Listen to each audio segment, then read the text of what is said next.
ನೆಚ್ಚಿನ ಮಾನ್ಯ ಜಿಲ್ಲಾಧಿಕಾರಿಗಳಾದ ಶ್ರೀಮತಿ ಶುಭಾ ಕಲ್ಯಾಣಿ ಮೇಡಮ್ನವರು ಕೂಡ ಹೃದಯ ತುಂಬಿದ ಗೌರವಗಳೊಂದಿಗೆ ಸ್ವಾಗತವನ್ನು ಬಯಸ್ತೀನಿ.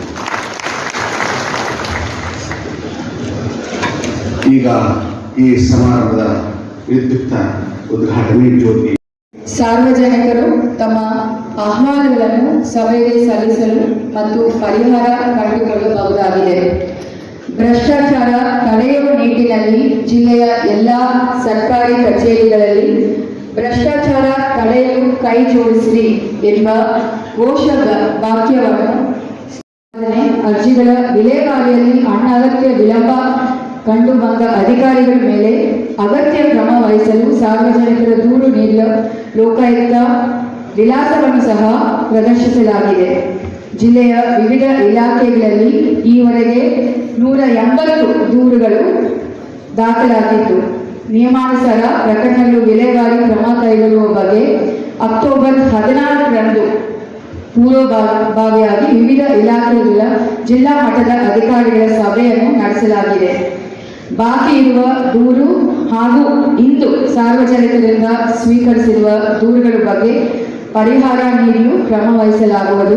ಇಲಾಖೆಗಾರು ಸ್ವೀಕೃತ ದೂರುಗಳನ್ನು ಪ್ರಕರಣಗಳನ್ನು ನಿಯಮಾನುಸಾರ ವಿಲೇವಾರಿ ಮಾಡಲು ಪ್ರಾಮಾಣಿಕವಾಗಿ ಪ್ರಯತ್ನ ಮಾಡ್ತೀವಿ ಎನ್ನುವ ಅಂಶವನ್ನು ಜಿಲ್ಲೆಯ ಎಲ್ಲ ಅಧಿಕಾರಿಗಳ ಪರವಾಗಿ ಗೌರವಾನ್ವಿತ ಉಪಲೋಕಾಯುಕ್ತರ ಆಹ್ವಾನಿಗೆ ತರ್ತಾ ಇದ್ದೀನಿ.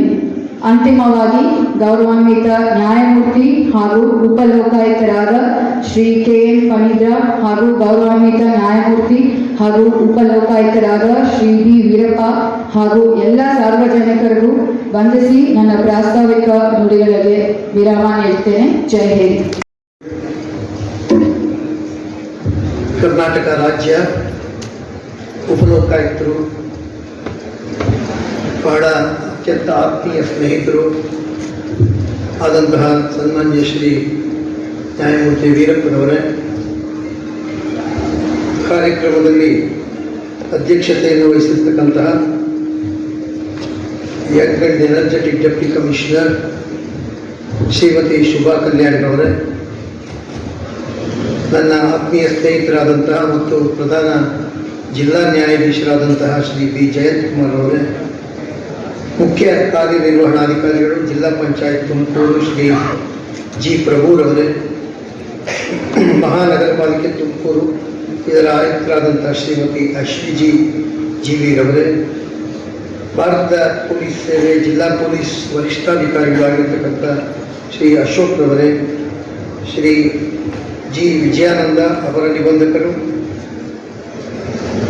ಮತ್ತು ಸಿವಿಲ್ ನ್ಯಾಯಾಧೀಶರು ಮತ್ತು ಸದಸ್ಯ ಕಾರ್ಯದರ್ಶಿಗಳು ಆದಂತಹ ಶ್ರೀಮತಿ ನೂರ್, ನಮ್ಮ ಜೊತೆಯಲ್ಲಿ ಆಗಮಿಸಿರ್ತಕ್ಕಂತಹ ಶ್ರೀ KM ಬಸವರಾಜಪ್ಪನವರೇ,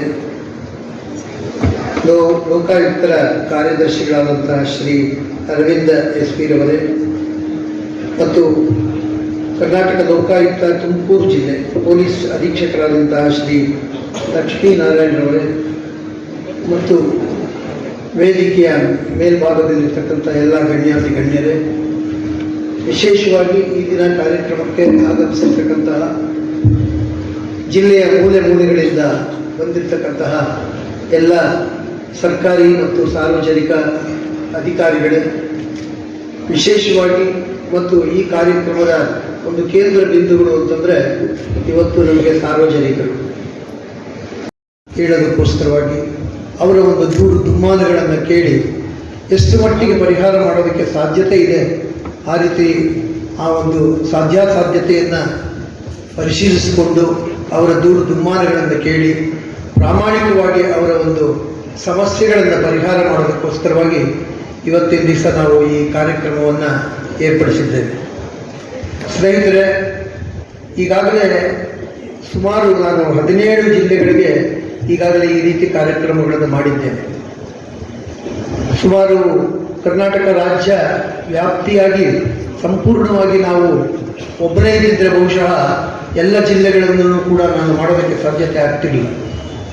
ಸನ್ಮಾನ್ಯ ವೀರಪ್ಪನವರು ನನಗೆ ಜೊತೆಗೆ ಬಂದ ಮೇಲೆ ಅರ್ಧ ಭಾಗದ ಜವಾಬ್ದಾರಿ ಸಂಪೂರ್ಣವಾಗಿ ಅವರಿಗೆ ವರ್ಗಾವಣೆ ಆಗಿದೆ.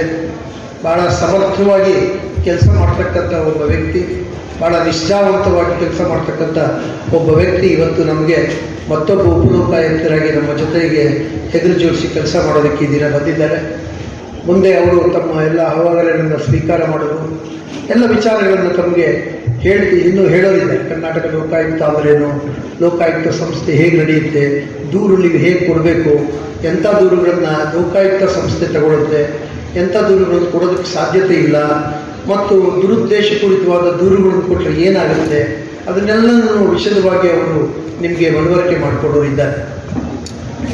ನಾನು ತಮ್ಮಲ್ಲಿ ಕೆಲವೊಂದು ವಿಚಾರಗಳನ್ನು ಉದ್ಘಾಟನೆಯನ್ನು ನೆರವೇರಿಸಿಕೊಟ್ಟಂಥ ಎಲ್ಲ ಗಣ್ಯರಿಗೂ, ಎಲ್ಲ ಗಣ್ಯಮಾನ್ಯರನ್ನು ಅತ್ಯಂತ ಪ್ರೀತಿಯಿಂದ ಅವರಿಗೆ ಧನ್ಯವಾದಗಳನ್ನು ಹೇಳ್ತಾ, ಉದ್ಘಾಟನಾ ನುಡಿಗಳನ್ನು ಆಡಬೇಕು ಅಂತ ಗೌರವಾನ್ವಿತ ನ್ಯಾಯಮೂರ್ತಿಗಳಾದಂಥ ಶ್ರೀ ಎನ್ ಫಣೀಂದ್ರ ಸರ್ ಅವರು, ಮೊನ್ನೆ ಉಪಲೋಕಾಯುಕ್ತರು, ಕರ್ನಾಟಕ ಲೋಕಾಯುಕ್ತ ಬೆಂಗಳೂರವರನ್ನು ನಾನು ಅಭಿನಂದಿಸ್ತೀನಿ.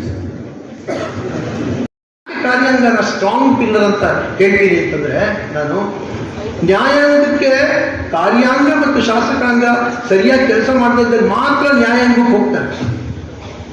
ಆದರೆ ಈ ಶಾಸಕಾಂಗ, ಈ ಕಾರ್ಯಾಂಗ, ಶಾಸಕಾಂಗ ಮಾಡಿರುವಂಥದ್ದು ಕೆಲಸಗಳು, ನ್ಯಾಯಾಂಗ ಕೊಟ್ಟಂಥ ನಿರ್ದೇಶನಗಳು ಮತ್ತು ಈ ಅಭಿವೃದ್ಧಿ ಕಾರ್ಯಗಳಿಗೋಸ್ಕರವಾಗಿ ಮಾಡಿಕೊಂಡಂಥ ನಿಯಮಾವಳಿಗಳು ಮತ್ತು ಅಭಿವೃದ್ಧಿ ಕಾರ್ಯಗಳನ್ನು ಅನುಷ್ಠಾನಗೊಳಿಸೋದು ಯಾರಪ್ಪ ಅಂತಂದರೆ ಈ ಕಾರ್ಯಾಂಗ. ಇವತ್ತಿನ ದಿವಸ ಎಷ್ಟು ಜವಾಬ್ದಾರಿ ಇದೆ ಕಾರ್ಯಾಂಗಕ್ಕೆ ಅಂತಂದರೆ, ಎಲ್ಲ ಸರ್ಕಾರಿ ನೌಕರರು ಇವತ್ತಿನ ದಿವಸ ಬಂದಿದ್ದೀರಾ, ಸಾರ್ವಜನಿಕರು ಬಂದಿದ್ದೀರಾ. ಇವತ್ತಿನ ದಿವಸ ನಾವು ಇವತ್ತಿನ ದಿವಸ ಅರ್ಥ ಮಾಡ್ಕೋಬೇಕು, ಎಷ್ಟು ಕೋಟಿ ಜನಸಂಖ್ಯೆ ಇದೆ ಕರ್ನಾಟಕದಲ್ಲಿ. ಇವತ್ತು 7 ಕೋಟಿ ಜನಸಂಖ್ಯೆಗೆ ಮೀರಿದ್ದೀವಿ ನಾವು ಇವತ್ತಿನ ದಿವಸ.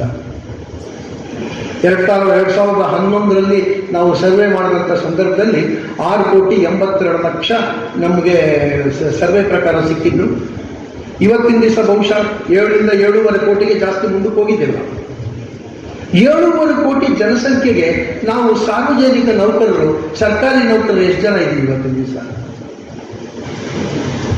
8 ಲಕ್ಷ. 8 ಲಕ್ಷ ನಾವು ಇವತ್ತು ಸಾರ್ವಜನಿಕ ನೌಕರರು ಇವತ್ತಿನ ದಿವಸ ಕೆಲಸ ಮಾಡ್ತಾ ಇದ್ದೀವಿ. ಅಂದರೆ ಹಾರ್ಡ್ಲಿ 1% ಇರತಕ್ಕಂಥ ಒಂದು ಸಾರ್ವಜನಿಕ ನೌಕರರು, ಸರ್ಕಾರಿ ನೌಕರರ ಹೆಗಲ ಮೇಲೆ, ಕಾರ್ಯಾಂಗದ ವ್ಯವಸ್ಥೆಯ ಮೇಲೆ ಇನ್ನು 99% ಜನಗಳ ಒಂದು ಅವರ ಹಕ್ಕು ಬಾಧ್ಯತೆಗಳು, ಅವರ ಒಂದು ಆರೋಗ್ಯ, ಅವರ ಒಂದು ಗೌರವ, ಇವುಗಳನ್ನೆಲ್ಲ ಕಾಪಾಡ್ತಕ್ಕಂಥ ಒಂದು ಜವಾಬ್ದಾರಿ, ಅವರ ಹಕ್ಕುಗಳನ್ನು ರಕ್ಷಣೆ ಮಾಡ್ತಕ್ಕಂಥ ಜವಾಬ್ದಾರಿ, ಅವರ ಹಕ್ಕುಗಳಿಂದ ಉತ್ಪಾದನೆ ಆದಂತಹ ಒಂದು ಸವಲತ್ತುಗಳನ್ನು ಅವರಿಗೆ ತಲುಪಿಸ್ತಕ್ಕಂಥ ಒಂದು ಜವಾಬ್ದಾರಿ ಈ ಒಂದು 1% ಜನರ ಮೇಲಿದೆ ಇವತ್ತಿನ ದಿವಸ. ನಮಗೆ ಎಷ್ಟು ಜವಾಬ್ದಾರಿ ಇದೆ ಇವತ್ತಿನ ದಿವಸ ನಾವು ಅರ್ಥ ಮಾಡ್ಕೋಬೇಕು. ಇವತ್ತಿನ ದಿವಸ ನಾವು ಎಷ್ಟು ಕ್ಷಮತೆಯಿಂದ ಇವತ್ತಿನ ದಿವಸ ಸತ್ಯ ನಿಷ್ಠುರತೆಯಿಂದ ನಿಷ್ಠೆಯಿಂದ ಕೆಲಸ ಮಾಡಬೇಕಾದಂಥ ಒಂದು ಸಂದರ್ಭ ಇವತ್ತಿನ ದಿವಸ ಒದಗಿ ಬಂದಿದೆ ಇವತ್ತಿನ ದಿವಸ.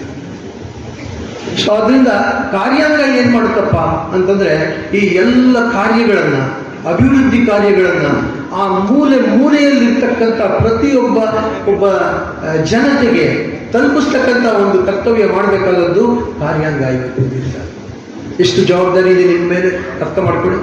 ಒಬ್ಬ PDO ಆಗ್ಬೋದು, ಒಬ್ಬ EO ಆಗ್ಬೋದು, ಡೆಪ್ಟಿ ಕಮಿಷನರ್ ಆಗ್ಬೋದು, ಯಾರಾದರೂ ಆಗಿರಲಿ, ಅವರವರದೇ ಆದಂಥ ಕರ್ತವ್ಯ ವ್ಯಾಪ್ತಿ ಇದೆ. ಆ ಕರ್ತವ್ಯ ವ್ಯಾಪ್ತಿಯಲ್ಲಿ ಆ ನಿರ್ದೇಶನಗಳ ಪ್ರಕಾರ ಕರೆಕ್ಟಾಗಿ ಕೆಲಸ ಮಾಡಿಕೊಂಡು ಹೋದರೆ ಬಹುಶಃ ಎಲ್ಲರೂ ಕೂಡ ಸಮೃದ್ಧವಾದಂತಹ ಜೀವನ ಮಾಡೋದಕ್ಕೆ ಸಾಧ್ಯತೆ ಆಗುತ್ತೆ ಇವತ್ತಿನ ದಿವಸ. ಸೊ ಅದು ಎಲ್ಲಿ ಲೋಪದೋಷ ಉಂಟಾಗುತ್ತೆ ಅವಾಗ ಮಾತ್ರ ನ್ಯಾಯಾಂಗ ಅಥವಾ ಕರ್ನಾಟಕ ಲೋಕಾಯುಕ್ತ ಇವರೆಲ್ಲ ಬರೋದಷ್ಟೇ. ನೀವು ಕರೆಕ್ಟಾಗಿ ಕೆಲಸ ಮಾಡ್ಕೊಂಡು ಹೋಗ್ತಾ ಇದ್ರೆ, ಎಲ್ಲೂ ದುರಾಡಳಿತ ಆಗದೇ ಇದ್ರೆ, ನ್ಯಾಯಯುತವಾಗಿ ಅವರಿಗೆ ದಕ್ಕಬೇಕಾದಂತಹ ಎಲ್ಲ ಹಕ್ಕುಗಳನ್ನು, ಕರ್ತವ್ಯಗಳನ್ನು, ಎಲ್ಲ ನೀವು ಸವಲತ್ತುಗಳನ್ನು ಕೊಟ್ಟರೆ ಯಾವ ನ್ಯಾಯಾಲಯನೂ ಬೇಡ, ಯಾವ ಲೋಕಾಯುಕ್ತನೂ ಬೇಡ. ಆ ರೀತಿ ಆದಾಗ ಗಾಂಧೀಜಿ ಹೇಳಿದಂಥ ರಾಮರಾಜ್ಯ ಬರುತ್ತಷ್ಟೆ. ಅಲ್ಲಿವರೆಗೂ ಭಾಳ ಕಷ್ಟ. ಗಾಂಧೀಜಿಯವರು ಮಾತು ಹೇಳ್ತಾರೆ ಅವರ ಲೈಫ್ ಟೈಮ್ನಲ್ಲಿ, ಎಷ್ಟು ಚೆನ್ನಾಗಿ ಹೇಳಿದ್ದಾರೆ ಅಂತಂದರೆ ಅದು ಇಂಗ್ಲೀಷ್ನಲ್ಲಿದೆ. ಹಿ ಹ್ಯಾಡ್ 2 ಡ್ರೀಮ್ಸ್ ಅಂತ. ನನಗೆ 2 ಕನಸಿತ್ತು ಅಂತ ಹೇಳ್ತಾರೆ ಗಾಂಧೀಜಿ. ಏನಪ್ಪ 2 ಕನಸು? ಒಂದು ಲಿಬರೇಷನ್ ಆಫ್ ಇಂಡಿಯಾ, ಭಾರತದ ಸ್ವಾತಂತ್ರ್ಯ, ಅದು ಮೊದಲನೇ ಆದ್ಯತೆ. ಎರಡನೇದಂತಂದರೆ ಭಾರತೀಯರಿಗೆ ಬೇಕಾದಂತಹ ಸೌಲಭ್ಯಗಳು ಮತ್ತು ಭಾರತೀಯರು ಯಾವಾಗಲೂ ಈ ಅಪ್ರೆಷನ್, ಸಪ್ರೆಷನ್, ಡಿಪ್ರೆಷನ್ ಇದರಿಂದ ಬಿಡುಗಡೆ ಹೊಂದಬೇಕು. ಅಂದರೆ ಈ ಮೇಲು ಕೀಳು ಬದಲಾವಣೆ ಆಗಬೇಕು. ಎಲ್ಲರಿಗೂ ಕೂಡ ಅವ್ರದೇ ಆದಂಥ ಹಕ್ಕುಗಳಿಗೆ ಸರಿಯಾದ ರೀತಿ ಗೌರವ ಕೊಡಬೇಕು. ಅವರಿಗೆ ಸಲ್ಲಬೇಕಾದಂಥ ಎಲ್ಲ ಸವಲತ್ತುಗಳು ಸಲ್ಲಬೇಕು. ಅದು 2ನೇ ಡ್ರೀಮ್ ಅಂತ ಹೇಳ್ತಾರೆ. ಬಹುಶಃ ನಾವು ಭಾರತ ಸಂವಿಧಾನವನ್ನು ಇವತ್ತು ಗಮನಿಸಿದಾಗ ಶೆಡ್ಯೂಲ್ಗಳು ಹಾಕ್ಬಿಟ್ಟಿದ್ದೀವಿ ನಾವು. ಶೆಡ್ಯೂಲ್ಗಳು ಹಾಕ್ಕೊಂಡು ಆ ಶೆಡ್ಯೂಲ್ ಪ್ರಕಾರವಾಗಿ ಈ ನಿಮ್ನ ವರ್ಗದ ಜನಗಳಿಗಾಗ್ಬೋದು, ಬೇರೆ ಬೇರೆ ಜಾತಿಯಲ್ಲಿರ್ತಕ್ಕಂಥ ಜನಗಳಾಗ್ಬೋದು, ಅವರಿಗೆ ಅವ್ರದ್ದೇ ಆದಂಥ ರೀತಿಯನ್ನು ಸವಲತ್ತುಗಳನ್ನು ಕೊಟ್ಟು ಅವರನ್ನು ಎಲ್ಲರಿಗೂ ಸಮನಾಗಿ ಅವರನ್ನು ತರಬೇಕು. ಎಲ್ಲ ಜನತೆಯು ಸಮನಾಗಿರಬೇಕು ಅಂತಕ್ಕಂಥ ಒಂದು ಉದಾತ್ತವಾದಂಥ ಒಂದು ಮನೋಭಾವನೆಯನ್ನು ನಮ್ಮ ರಾಷ್ಟ್ರದ ಹಿರಿಯರು ಅದನ್ನೊಂದು ಬುನಾದಿ ಹಾಕ್ಕೊಟ್ಟಿದ್ದಾರೆ ನಮಗೆ. ಆ ಬುನಾದಿ ಮೇಲೆ ನಾವಿವತ್ತು ಉತ್ತಮವಾದಂಥ ಒಂದು ಅರಮನೆ ಕಟ್ತಿರೋ, ಉತ್ತಮವಾದಂಥ ಬಿಲ್ಡಿಂಗ್ ಕಟ್ತಿರೋ, ಯಾಕೆಂದರೆ ನಾವು ವಾಸ ಕಟ್ಕೊಳ್ಬೇಕಾಗಿರ್ತಕ್ಕಂಥದ್ದು. ಬುನಾದಿ ಫೌಂಡೇಶನ್ ಅವರು ಹಾಕಿದ್ದಾರೆ. ಜವಾಹರ್ಲಾಲ್ ನೆಹರು ಆಗಿರ್ಬೋದು, ಪಂಚವಾರ್ಷಿಕ ಯೋಜನೆಗಳನ್ನು ತಂದರು ಅವರು. ಫಸ್ಟ್ ಟೈಮ್ ಪಂಚವಾರ್ಷಿಕ ಯೋಜನೆಗಳನ್ನು ತಂದಿದ್ದು ಜವಾಹರ್ಲಾಲ್ ನೆಹರು ಅವರು. ಅನುಷ್ಠಾನಗೊಳಿಸಿದ್ರು. ನೀರಾವರಿ ಇಂಪ್ರೂವ್ ಮಾಡಿದ್ರು, ಹಾರ್ಟಿಕಲ್ಚರ್ ಇಂಪ್ರೂವ್ ಮಾಡಿದ್ರು, ರಸ್ತೆಗಳು, ಬೇಕಾದಷ್ಟು ಒಂದು ಸಾರ್ವಜನಿಕರಿಗೆ ಅನುಕೂಲ ಆಗ್ತಕ್ಕಂಥ ಕಾರ್ಯಕ್ರಮಗಳನ್ನು ಆ ಪಂಚವಾರ್ಷಿಕ ಯೋಜನೆಯಲ್ಲಿ ಅವತ್ತಿನ ದಿವಸ ಮಾಡಿದ್ರು. ಸರ್ದಾರ್ ವಲ್ಲಭಾಯ್ ಪಟೇಲ್, ಇವತ್ತಿನ ದಿವಸ ನಾವು ಏಕತೆ, ಭಾವೈಕ್ಯತೆ ಅಂಥದ್ದೇನಾದ್ರು ಕಂಡುಕೊಂಡಿದ್ದೀವಿ ಸ್ವಲ್ಪನಾದ್ರು ನಮ್ಮಲ್ಲಿದೆ ಅಂತಂದರೆ ಅದಕ್ಕೆ ಫೌಂಡೇಶನ್ ಹಾಕಿದಂಥ ವ್ಯಕ್ತಿ ಸರ್ದಾರ್ ವಲ್ಲಭಾಯ್ ಪಟೇಲ್ ಅವರು. ಲಾಲ್ ಬಹದ್ದೂರ್ ಶಾಸ್ತ್ರಿ ರೈತರ ಸ್ನೇಹಿತ, ರೈತರಿಗೋಸ್ಕರ ಎಷ್ಟು ತಮ್ಮನ್ನೇ ತಾವೇ ಪ್ರಾಣಾರ್ಪಣೆಯನ್ನು ಕೂಡ ಮಾಡಿಕೊಂಡ್ರು ಅವರು. ಸೊ ಇಂಥ ಒಂದು ಅಡಿಪಾಯವನ್ನು ನಮಗೆ ಆಗಲೇ ಹಾಕ್ಕೊಟ್ಟಿದ್ದಾರೆ ಸ್ನೇಹಿತರು. ಆ ಅಡಿಪಾಯವನ್ನು ನಾವು ಅದರ ಮೇಲೆ ಉತ್ತಮವಾದಂಥ ಒಂದು ಸೌಧವನ್ನು ಕಟ್ಟೋದು, ನಾವು ವಾಸ ಮಾಡೋದಕ್ಕೋಸ್ಕರವಾಗಿ, ನಮ್ಮ ಜನಜೀವನವನ್ನು ಉತ್ತಮ ಮಾಡಿಕೊಳ್ಳೋದಕ್ಕೋಸ್ಕರವಾಗಿ ಒಂದು ಉತ್ತಮವಾದಂಥ ಒಂದು ಸೌಧವನ್ನು ನಾವು ಕಟ್ಕೋಬೇಕು ಇವತ್ತಿನ ದಿವಸ. ಇದು ನಾವೊಬ್ಬರು ಮಾಡಿದ್ರೆ ಸಾಕಾಗೋದಿಲ್ಲ, ಯಾರೊಬ್ಬರು ಮಾಡಿದ್ರೆ ಸಾಕಾಗೋದಿಲ್ಲ. ಎಲ್ಲರೂ ಮನಸ್ಸು ಮಾಡಬೇಕು. ವಿಶೇಷವಾಗಿ ಸಾರ್ವಜನಿಕ ನೌಕರರು, ಸರ್ಕಾರಿ ಅಧಿಕಾರಿಗಳು, ಸರ್ಕಾರಿ ನೌಕರರು ಇದಕ್ಕೆ ಕಟಿಬದ್ಧರಾಗಬೇಕು ಇವತ್ತಿನ ದಿವಸ. ಆದರೆ ಇವತ್ತಿನ ದಿವಸ ಏನಾಗ್ತಾ ಇದೆ ಇದನ್ನು ಸ್ವಲ್ಪ ನಾವು ಅರ್ಥ ಮಾಡ್ಕೊಂಡಿರ್ಬೇಕು. ಇದು ಸಾರ್ವಜನಿಕ, ನಾನು ಹೇಳೋ ಮಾತಲ್ಲ, ಬೇಕಾದಷ್ಟು ಜನ ಈಗಾಗಲೇ ಈ ಮಾತುಗಳನ್ನು ಹೇಳಿದ್ದಾರೆ. ಸಾರ್ವಜನಿಕರು ಈ ಮಾತುಗಳನ್ನು ಸದಾಕಾಲ ಆಡ್ತಾನೆ ಇರ್ತಾರೆ. ಪುರಂದರದಾಸ್ ಹೇಳಿದರು, ತೃಣಮಪಿ ನ ಚಲತಿ ತೇನ ವಿನಃ. ಅಂದರೆ ದೇವರ ಒಂದು ನಿಯಾಮಕ ಇಲ್ಲದಿದ್ದರೆ ಒಂದು ಹುಲ್ಕಡ್ಡಿನೂ ಅಲ್ಲಾಡಲ್ಲ ಅಂತ ಒಂದು ಭಾವನೆ. ಈಗಿನ ಭಾವನೆ ಏನಾಗಿದೆ ಅಂತಂದರೆ, ಹಣ ಇಲ್ದಿರ, ಇನ್ಫ್ಲೂಯೆನ್ಸ್ ಇಲ್ದಿರ ಏನು ಕೆಲಸ ಆಗಲ್ಲ ಅಂತಕ್ಕಂಥ ಜನಗಳ ಭಾವನೆ. ತೃಣಮಪಿ ನ ಚಲತಿ ತೇನ ವಿನಃ. ಹಣವಿಲ್ಲದೆ ಏನೂ ಅಲ್ಲಾಡಲ್ಲ, ಎಲ್ಲೂ ಒಂದು ಯಾವುದು ಮುಂದಕ್ಕೆ ಹೋಗಲ್ಲ, ಸ್ಟಾಗ್ನೆಟ್ ಆಗಿರುತ್ತೆ ಹಾಗೇನೇ ಅಂತಕ್ಕಂಥ ಒಂದು ಮನೋಭಾವನೆ ಜನಗಳಲ್ಲಿ ಮೂಡಿ ಬಂದಿದೆ ಇವತ್ತಿನ ದಿವಸ. 80% ನಮ್ಮ ದೇಶದಲ್ಲಿರ್ತಕ್ಕಂಥ ಜನಗಳ ಭಾವನೆ ಇದೆ ಇವತ್ತಿನ ದಿವಸ. 20% ಜನಗಳಲ್ಲಿ ಮಾತ್ರ ನಮ್ಮ ಒಂದು ಕಾರ್ಯಾಂಗ, ಶಾಸಕಾಂಗ ಮತ್ತು ನ್ಯಾಯಾಂಗದ ವ್ಯವಸ್ಥೆಯಲ್ಲಿ ನಂಬಿಕೆ ಇದೆ.